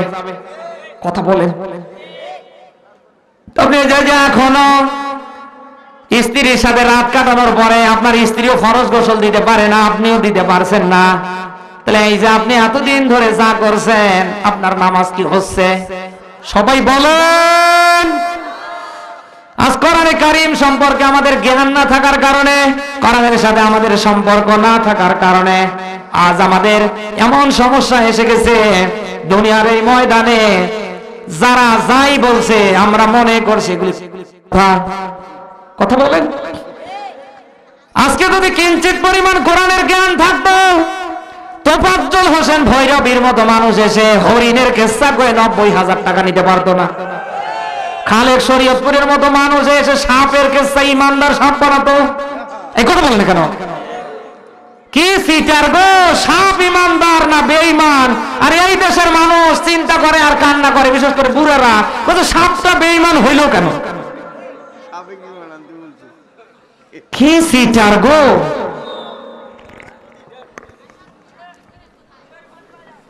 আমার বন্ধুরা, আজ এই দেশে যত বক্তা শুধু সুর আছে বলে চালায়, অথচ কোরআনে কারীমের বিসমিল্লাহর তরজমাটাও করতে পারবে না। কি এই দেশে নেই? আমার ভাইরা, তাহলে এই দোয়া মসজিদের ইমাম সাহেবেরা পড়ে কেন? আমরা নামাজে একা একা পড়ি কেন? রব্বানা আতিনা ফিদ দুনিয়া হাসানা ওয়া ফিল আখিরাতি হাসানা ওয়া কিনা আযাবান নার। কান লাগান কি আছে? আপনারা রাগ করলেন না তো? এখানে আপনি আমি দোয়া করছি, হে আমার প্রতিপালক আমাকে দান করো দুনিয়ার হাসানা। হাসানা মানে কল্যাণ। দুনিয়ার কল্যাণ আপনি কামনা করছেন কার কাছে? আমি এই আয়াতকে নিয়ে ব্যাখ্যায় যতটুকু পড়াশোনা করে পেয়েছি, দুনিয়ার হাসানা আল্লাহ আপনার জন্য দিয়েছে 10টা। কয়টা? 1 নাম্বার দুনিয়ার হাসানা আমি নোট করে নিয়ে এসেছি। 1 নাম্বার 10টা দুনিয়ার হাসানা কল্যাণের ভেতরে 1 নাম্বার কোরআনে কারীম পাওয়ার পরে আপনার খুশি হওয়া। কথা বোঝা যায়? কোরআনে কারীম আমরা পেয়েছি না পাইনি? পেলে হবে না, কোরআনে কারীম পাওয়ার পরে আমাদের খুশি হওয়া লাগবে। কি হওয়া লাগবে? এই দেশের মানুষ কোরআনে কারীম পাওয়ার পরে অনেকে মনে করে যন্ত্রণা। হুজুররা কোরআন থেকে কথা বললেই বলে রাজনীতি করে। এই কি বলে রে মৌলবি? এই ধরনের লোক নেই। অথচ আপনি নামাজে দোয়া করছেন আল্লাহ দুনিয়ার কল্যাণ দাও, আল্লাহ বলছে দুনিয়ার কল্যাণ আমি দিয়েছি 10টা। বান্দা এটা যদি পেতে চাও, 1 নাম্বার আমার কোরআন আছে, এটা পাওয়ার পরে আনন্দ করো। বিফাদলিল্লাহি ওয়া বিরহমাতিহি ওয়া খায়রুম মিম্মা ইয়াজমাউন।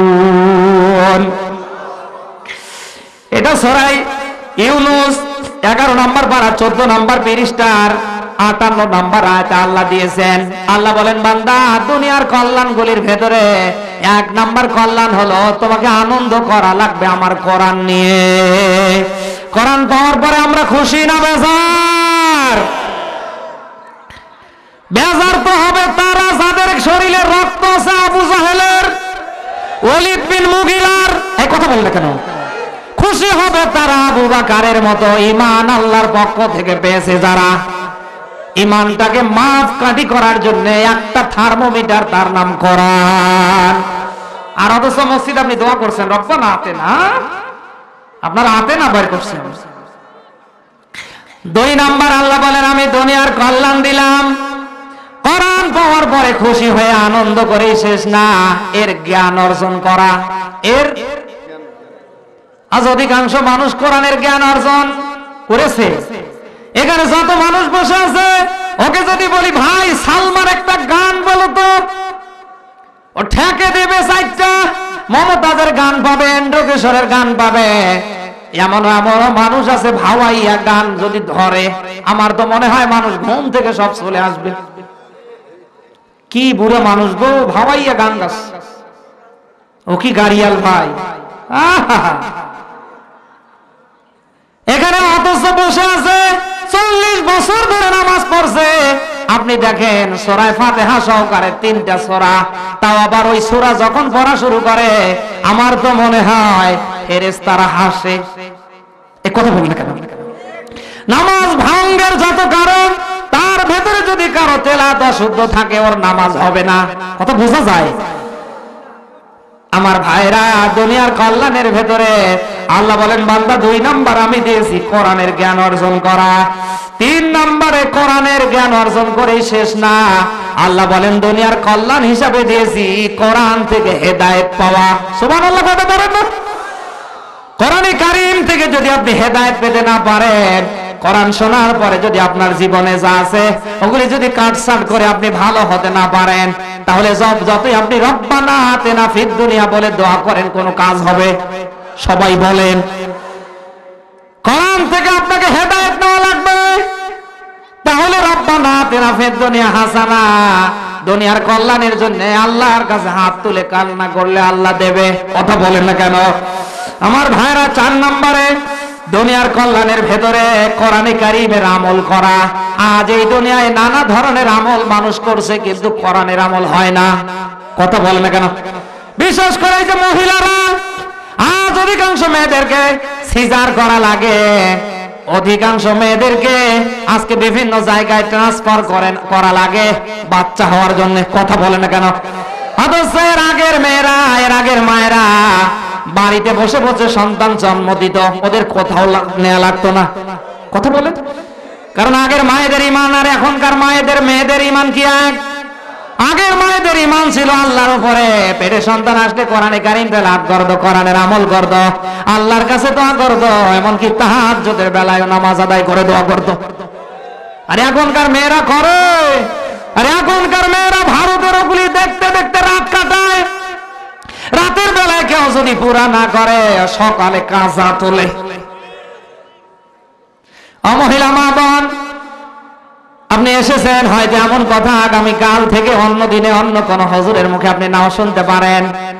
আপনার পেটে যখন সন্তান আসে, মহান রব্বুল আলামিন যখন রূহটা ঢুকিয়ে দেয়, সঙ্গে সঙ্গে আপনার ওই সন্তানের কানের শক্তিটা আল্লাহ খুলে দেয়। এই জন্য আল্লাহর নবী দিয়েছে, কোন মা যখন গর্ভবতী হয়ে যায়, ওই মা, ওই বোন, ওই মেয়ে যেন তার বান্ধবীর সাথেও ঝগড়া না করে, স্বামীর সাথে যেন বড় কথা না বলে। কথা বোঝা যায়? কারণ আপনার পেটে যে সন্তান আছে এটা কানে শুনতে পায়। আপনি যদি ঝগড়া করেন, খোদার কসম করে বলছি, ওটা বের হওয়ার পরে যদি মেয়ে হয় ওটা হবে কটকটি। কি এরকম মেয়ে এ দেশে নেই? এলাকার পোলাপান বিয়ে করতে চায় না গো, দূরের মানুষ ট্রাক নিয়ে মাইক্রো নিয়ে আসে দেখার জন্য, মেয়ে দেখে পছন্দ করে, কাছে মার প্লাস মাল একটা। পাশের লোকেরা কয়, চিনিস ওর মা এলাকায় ঝগড়ি, ওটা সেরা। ভেঙে গেল। ও মা, পেটে সন্তান নিয়ে আপনি আজে বাজে কোনো জিনিস শুনবেন না, দেখবেন না। আজ অধিকাংশ মহিলারা যদি কোরআনে কারীমের আমলটা করতো, আমার তো মনে হয় মেয়েদেরকে সিজারে নেওয়া লাগতো না। আরে আগে একটা মহিলার পেট থেকে ডিপজল, শাকিব খান মেয়ে যদি হয়তো কোনো কথাই নেই, ওটা কটকটি নতুবা কিরণমালা। আর সন্তান জন্ম দেওয়ার পরে আমাদের কাছে আসে টেনশন, দেখছেন হুজুর এখন এই ছেলে আমার কথা শোনে না, মেয়ে আমার এখন এই আমাকে মূল্যায়ন করে না। তোমাকে মূল্যায়ন করবে কেন? এমন একটা মুহূর্ত তৈরি হচ্ছে তোমাকে জবাই করবে। কথা বলে কেন? আজ এই দেশে যদি মহিলারাই ভালো হয়, খোদার কসম এই দেশে কোনো অন্যায় থাকবে না। যত ভেজাল এদের ভেতরে। ফ্যাক্টরি যদি ভালো হয় ভাই, মাল কয় নাম্বার হবে? সবাই বলেন। আর যদি ফ্যাক্টরি 2 নাম্বার হয়, মাল কয় নাম্বার হবে? আজ এমন মহিলা, একে মহিলা বলা যাবে না, এটা হয়ে গেছে টহিলা। বাড়িতে এক মুহূর্ত থাকতে চায় না, সাংবাদিকের মতো টল দেয়। কার কার বউ এরকম করে টল দিয়ে বের হয়? হাত তোলেন তো। একজনও নেই।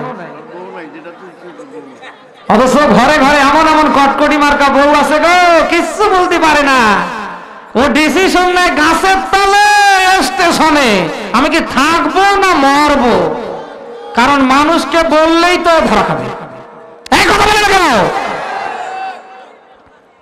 যে সমস্ত মহিলা মা বোনেরা এসেছেন, আপনি টহিলাগিরি বাদ দিয়ে আপনি মহিলা যদি হতে পারেন, আল্লাহ আপনাকে জান্নাত দেবে। আর যদি টহিলা হয়ে মারা যান, খোদার কসম আল্লাহ আপনাকে জাহান্নাম দেবে। মুসা নবীর সময় বনি ইসরাইলের মাটিতে, মিশরের মাটিতে পানি হচ্ছে না, দোয়া হচ্ছে আল্লাহর কাছে। আল্লাহ বলেন, হে নবী হাত নামাও, কারণ যাদেরকে নিয়ে দোয়া করছো এখানে কিছু টহিলা মার্কা মহিলা আছে, যারা পাড়ায় পাড়ায় টহল দেয়। কত বোঝা যায়? আর এর কথা ওক লাগায়, ওর কথা এক লাগায়, তার মানে তালা তালি করে। এই এলাকায় তো এরকম নেই।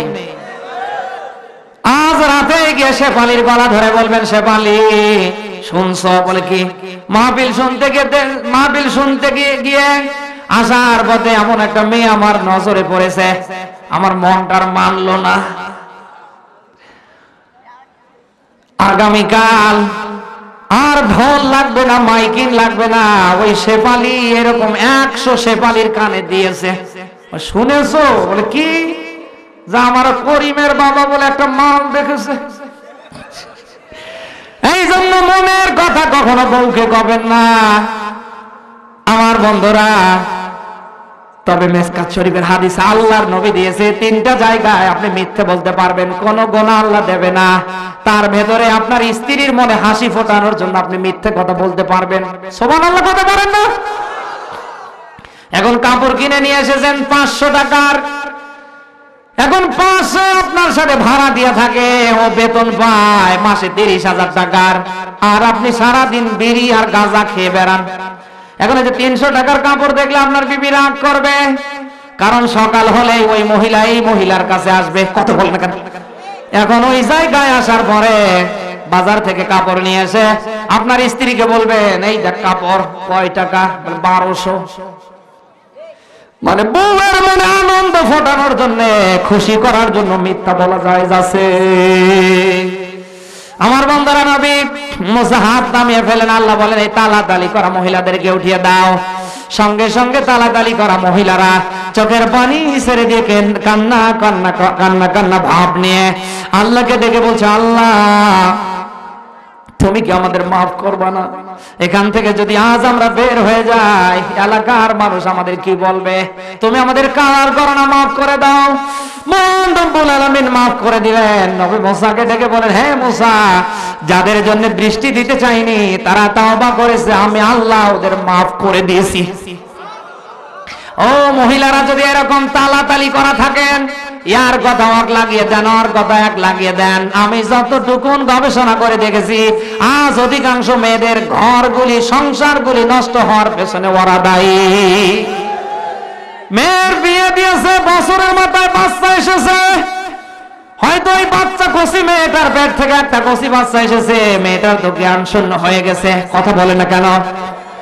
স্বামী হয়তো কোনো বিষয়ে একটু তাকে কটু কথা বলেছে, বা শাসনের কড়িটা হাতে নিয়েছে, বা রাগ দেখিয়েছে। এই যে মেয়েটা রাগ করে বাড়িতে চলে যায়, অধিকাংশ পরিবারে দেখবেন মা আর বোন ওই মেয়েটাকে বলে, আজ যাস না। মহিলা মা বোনেরা, আপনারা এগুলি করবেন না। খোদার কসম করে বলি, আপনাদের ইশারা ইঙ্গিতে যদি মেয়েদের সংসার নষ্ট হয়ে যায়, খোদার কসম কিয়ামতের ময়দানে আল্লাহ আপনাকে জাহান্নামে দেবে।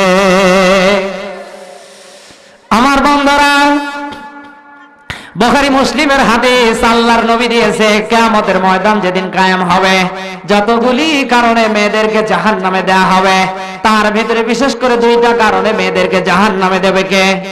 সবাই বলেন। দুইটা কারণের এক নম্বর কারণ বলছি, দেখেন তো আপনার স্ত্রীর ভেতরে আছে কিনা। যে সমস্ত মেয়েরা তার স্বামীর প্রতি বদদোয়া করবে, উল্টা পাল্টা গালিগালাজ দেবে, এই মহিলাকে কিয়ামতের ময়দানে আল্লাহ জাহান্নামে দেবে। এরকম বউ তো গাইবান্ধায় কারণে। এই কার কার বউ বদদোয়া করে হাত তোলেন তো। এই তুমি বিয়ে করেছো? কি সিটারের সিটার। আমার ভাইরা, মহিলা মা বোন যদি এসে থাকেন, আপনার স্বামীর ওপর আপনি বদদোয়া করবেন না, উল্টা পাল্টা কোনো মন্তব্য করবেন না। কেন জানেন? আল্লাহর পরে, মা বাবার পরে আপনার স্বামীর মর্যাদা। কথা বলে না করো। কারণ আপনার স্বামীর মনে যদি কষ্ট দিয়ে থাকেন, আপনার স্বামী যদি আপনাকে মাফ না করে, ওই অবস্থায় যদি আপনার মৃত্যু হয়ে যায়, টেরাকে আমল থাকলেও আল্লাহ আপনাকে জাহান্নামে দেবে। এত গুরুত্ব আল্লাহর নবী মেয়েদের ব্যাপারে দিয়েছেন, বিশেষ করে স্বামীকে দিয়ে। যে একটা মেয়ে যখন নামাজে দাঁড়িয়ে যায়, ফরজ নামাজ বাদ দিয়ে অন্য কোন নামাজে দাঁড়ালে পরে স্বামী এসে যদি বাজার থেকে টোকা মারে, নামাজ ছেড়ে দিয়ে স্বামীর ডাকে সাড়া দেওয়া ফরজ। সুবহানাল্লাহ কথা পারেন না? আর এখনকার মেয়েরা নামাজ পড়ে তো দূরের কথা, ওই ল্যাপের নিচে আছে, ঘুমায়নি, বাচ্চা দুধ খাচ্ছে, ঘুমানোর ভান করে আছে। গোলামের বেটা গোলাম টের পা। এই কথা বলেন কেন? আল্লাহর নবী দিয়েছে এই পৃথিবীতে ওই নারী সবচেয়ে আল্লাহর কাছে দামি, যে নারী সব সময় তার স্বামীর মুখে হাসি ফোটায়। মহিলা মা বোনেরা, তোমাদের টেকনিক দিয়ে, তোমাদের কলা কৌশল দিয়ে তোমরা যদি তোমাদের স্বামীকে সব সময় আনন্দ দিতে পারো, মহান রব্বুল আলামিন এর আরশ ধন্য হয়ে যাবে। অথচ আজ এই দেশে মেয়েরা স্বামীদেরকে আনন্দ দিতে চায় না। আমরা ওদের পায়ে জুতো থেকে আইবারা, কুমকুম, লিপস্টিক, এমনকি চুলের ক্লিপ পর্যন্ত আমাদের টাকার। এই কথা বলেন কেন? একটা দিন আমাদের জন্য সাজে না, সাজে দুলা ভাইয়ের জন্য। ওই মার্কেটে যাবে ওই জন্য। এই কথা বলে না কেন?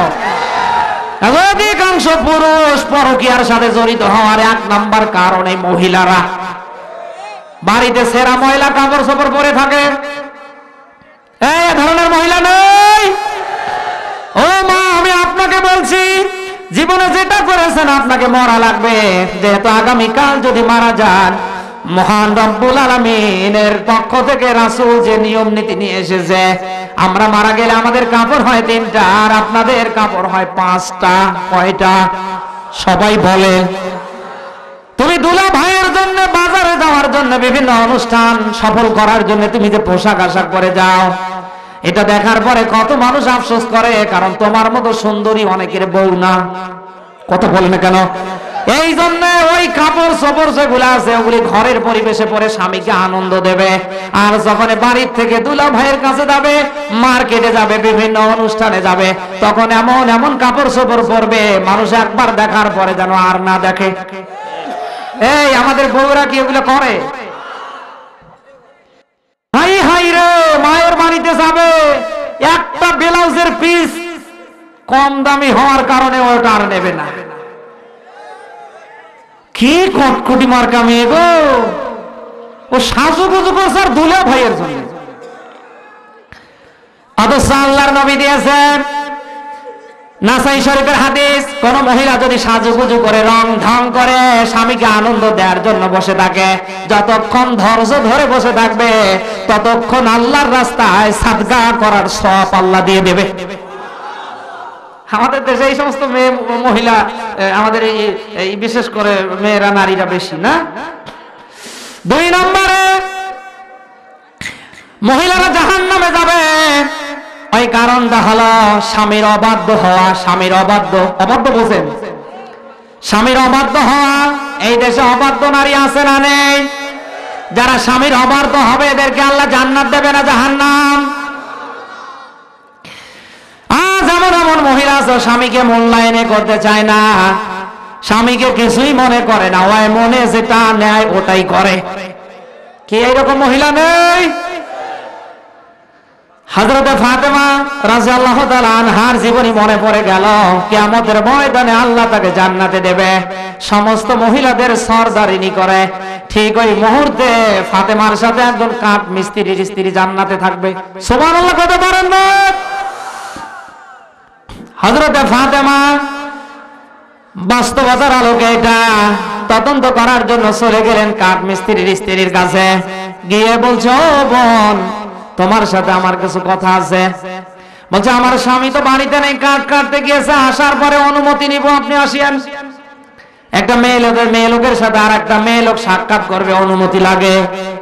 সবাই বলেন, ও মহিলা মা বোন, আপনাদের বলছি, আপনি তো আপনার স্বামীকে কিছুই মনে করেন না, আপনি তো মনে করেন আব্দুল। না না, আপনার স্বামী কত বড় মাপের আপনি জানেন না। আপনার স্বামীকে যদি মূল্যায়ন করে, তার কথা মতো চলে যদি মরতে পারেন, আর ওই মুহূর্তে আপনার স্বামী যদি হাত তুলে পড়ে, আল্লাহ আমার স্ত্রী ভালো ছিল, মহান রব্বুল আলামিন জীবনের সব গুনাহ মাফ করে দেবে। হযরত খাদিজা আল্লাহ রাসূলকে বলছেন, হে রাসূল, যেদিন আজরাইল আসবে, আমার জান কবজ হবে, সুন্দর করে তুমি তোমার জুব্বা দিয়ে আমার কাফনটা পরিয়ে দেবে, কবরের ভিতরে রাখার পরে আমার সল জবটা তুমি রাসূল নিজেই দেবে। সুবহানাল্লাহ কত বলেন না? এর থেকে প্রমাণিত হয়, স্ত্রী মারা যাওয়ার পরে স্বামী যদি ওই স্ত্রীর উপরে রাজি থাকে, মহান রব্বুল আলামিন ওই স্ত্রীর জীবনের গুনাহ মাফ করে দেয়। হযরত ফাতেমা ফিরে আসলেন, পরের দিন আবার গেলেন। যাওয়ার পরে আবার দরজা আঘাত করছে। কাঠমিস্ত্রির স্ত্রী ভিতর থেকে লক্ষ্য করে দেখে, ওই দিন ফাতেমা এসেছে একা, এখন নিয়ে এসেছে আরো দুইটা সন্তানকে। হযরতে ফাতেমাকে বলে, বোন, বেয়াদবি মাফ করবা, আমি ব্যর্থ হলাম, আমি আর পারলাম না, মনে কষ্ট নিও না, স্বামীর কাছ থেকে অনুমতি নিব, আগামীকাল 3 জনে আসবে। কথা বোঝা যায়? হযরত ফাতেমা বলেন, বোন, দরজা খোলা লাগবে না, তোমার সাথে আমার আর সাক্ষাৎ করার কোনো দরকার নেই, কারণ আমি বিবেচনা করে দেখলাম, থিসিস করে দেখলাম, আল্লাহ যদি জান্নাতের ভেতরে তোমাকে দেয়, যে আমলের কারণে দেবে, ওই আমলটা হলো স্বামীর কথা মতো চলা। আমার বন্ধুরা, আপনি রব্বানা আতিনা ফিদ দুনিয়া হাসানা বলে আল্লাহর কাছে বারংবার হাত তুলে কাঁদেন। এর ভেতরে 4 নম্বরে আল্লাহ দিয়েছেন, বান্দা কোরআনের আমল যদি না করো, তোমার ওই দোয়ায় কোনো কাজ হবে। সবাই বলেন।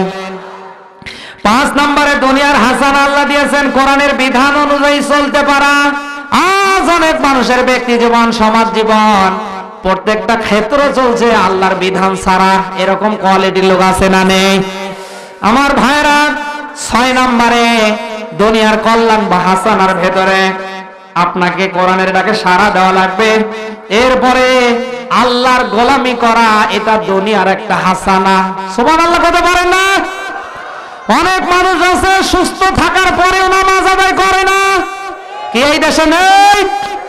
অথচ আল্লাহর নবী মুসার কাছে একজন জেনাকারী মহিলা এসেছিলেন, এসে বলে, পয়গম্বর মুসা, আমার আল্লাহ কি আমারে মাফ করবে না?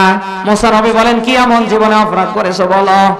সঙ্গে সঙ্গে মহিলা বলে, অবৈধভাবে আমার পেটে একটা সন্তান আসে, পৃথিবীতে আসার পরে কি আমি আসার দিয়ে দুনিয়া থেকে বিদায় করে দেই। হে নবী, আমারে আল্লাহ কি এই মুহূর্তে মাফ করবে না? মুসা নবী বলেন, তাড়াতাড়ি এখান থেকে পালিয়ে যাও, কারণ আমার আল্লাহ তোমাকে মাফ করবে না। কারণ একদিকে জেনা করে পেটে সন্তান ধারণ করেছো, এক পর্যায়ে সন্তান পৃথিবীতে আসার পরে আসার দিয়ে মেরে ফেলেছো, তাড়াতাড়ি যাও। মেয়ে লোকটা কান্না করতে করতে চলে যাচ্ছে। মহান রব্বুল আলামিন ডেকে বলে, হে নবী মুসা, তুমি আমারও অপেক্ষা করলে না? তুমি জানো কত মানুষ আছে ওই মহিলার যে খারাপ? মুসা নবী বলেন, আল্লাহ না, তুমি জানি না। সঙ্গে সঙ্গে আল্লাহ বলেন, হে নবী, এই পৃথিবীতে সুস্থ থাকার পরে যারা নামাজ আদায় করে না, পৃথিবীতে সুস্থ থাকার পরে যারা নামাজ পড়ে না, জেনা করার চেয়ে, মানুষ হত্যা করার চেয়ে তারা খারাপ। কত আল্লাহর ওলি আছে গো, এক ওয়াক্ত নামাজ পড়ে না। এখানে যারা এসেছে অনেকে এশার নামাজ পড়ে আসে নাই, বলছে হুজুর সালাম, ফজরও পড়বো না। এই কোয়ালিটির লোক কারা আছেন? হাত তোলেন দেখি। দাঁত বের করে হাসছেন না? আমার ভাইরা দুনিয়ার কল্যাণদাতা হাসানা রব্বানা আতিনা ফিদ দুনিয়া বলে দোয়া করেন। 7 নাম্বার আল্লাহর গোলামি করতে পারা, এটা দুনিয়ার কল্যাণ। এরপরে কাজ করে খাওয়া, এটা কল্যাণ কার? সবাই বলেন। বসে খাওয়া ব্যক্তির চেয়ে যারা কাজ করে খায়, কামলা দেয়, অটো চালায়, রিক্সা চালায়, বিশ্ব নবী জানিয়েছেন বাইহাকী শরীফের হাদিস, আল কাসিবু হাবিবুল্লাহ, যারা মাঠে কাজ করে খায় তারা বন্ধু কার? সবাই বলেন। আমার ভাইরা দুনিয়ার কল্যাণদাতা হাসানার ভেতরে 9 নাম্বার হালাল রুজি ভক্ষণ করতে পারা, এটা দুনিয়ার হাসানা। কত বোঝা যায়? আজ অধিকাংশ মানুষ এমন এমন খাবার খাচ্ছে পুরোটাই হারাম। কথা বলেন। হারামের অর্জিত অর্থ দিয়ে কারো শরীরে যদি 1 ফোঁটা রক্ত তৈরি হয়, এটা থাকাকালীন সময় আমার আল্লাহ ওর একটা ইবাদত কবুল করবে না। এখন আমি জানতে চাই, যারা সুদ খায়, না এই দেশে সুদখোর নেই, যারা অবৈধভাবে রাতের বেলা চুরি চিটারি করে মানুষের সম্পদ গরু বের করে বিক্রি করে খায়, এরা যে আল্লাহ আল্লাহ করে, এদের ইবাদত কবুল হয়? যতই রব্বানা আতিনা ফিদ দুনিয়া হাসানা বলে দোয়া করেন, কোনো লাভ হবে? কাজ হবে? আমার ভাইরা আল্লাহ বলেন, আমি দুনিয়ার কল্যাণের ভেতরে 10 নাম্বার দিলাম, তোমার স্ত্রী তোমার পরিবার ভালো হওয়া। সুবহানাল্লাহ করতে পারেন না? আজ এমন এমন পরিবার আছে, আপনি দেখেন জাহান্নামের আগুন জ্বলছে, স্ত্রী কথা শোনে না, ছেলে মেয়েরা কথা শোনে না, স্বামীকে স্ত্রী মূল্যায়ন করে না, বাবা হিসাবে ছেলে মেয়েরা একটু মূল্যায়ন করে না। এরকম পরিবার আছে না নেই? এই জন্য স্ত্রী ভালো হওয়া, পরিবারটা ভালো হওয়া, এটা দুনিয়ার হাসানা। আমার বন্ধুরা, এবার ফিল আখিরাতি হাসানা ওয়া কিনা আযাবান নার। এবার আখিরাতের হাসানা 5টা, না শেষ করে দেব? এই কথা বলেন না কেন ভাই, শেষ করে দেব? আখিরাতের হাসানা হলো 5টা। ঈমানের হালতে মৃত্যু হওয়া, কথা বোঝা যায়? কত মানুষ আজ বেঈমানের হালতে মারা যাচ্ছে। এই জন্য ঈমানের হালতে মরতে পাওয়া, এটা দুনিয়ার কল্যাণ বা হাসানা। 2 নম্বরে কবরটা ভালো হওয়া, এটা আখিরাতের হাসানা। 3 নম্বরে হাসর মিজান ফুলসিরাত ভালো হওয়া, এটা আখিরাতের হাসানা। এরপরে আরশের নিচে জায়গা পাওয়া, এটা আখিরাতের হাসানা। কথা বোঝা যায়? এরপরে কিয়ামতের ময়দানে আল্লাহর জান্নাত পাওয়া, এটা আখিরাতের হাসানা। এরপরে জাহান্নাম থেকে বাঁচার উপায়, ওয়াকিনা আযাবান নার, আল্লাহ দিয়েছেন জাহান্নামের আগুন থেকে আপনি বাঁচবেন। 2টা কারণ আল্লাহ দিয়েছে। 1 নাম্বার কারণ, আপনাকে বেশি বেশি করে তওবা করা লাগবে। কারণ কি? আপনি যখন বেশি বেশি তওবা করবেন, আপনার অপরাধগুলি মাফ করে দেবে কে? সবাই বলেন। এই পৃথিবীতে বান্দা যদি আল্লাহর কাছে অপরাধগুলি তুলে ধরে, বলে আল্লাহ জীবন ভর যা করেছি এখন বুঝতে পেরেছি, আমার মরার পরে আমার কি হবে, ও আল্লাহ তুমি আমারে মাফ করে দাও। আল্লাহ বলেন, আমি শুধু মাফ করে দিয়ে শেষ করি না, আমি আল্লাহ ওর অপরাধগুলিকে নেকি বানিয়ে দেই। এটা সূরা ফুরকান 25 নম্বর সূরা 19 নম্বর পারা 77 নম্বর আয়াতের অংশ আল্লাহ দিয়েছেন।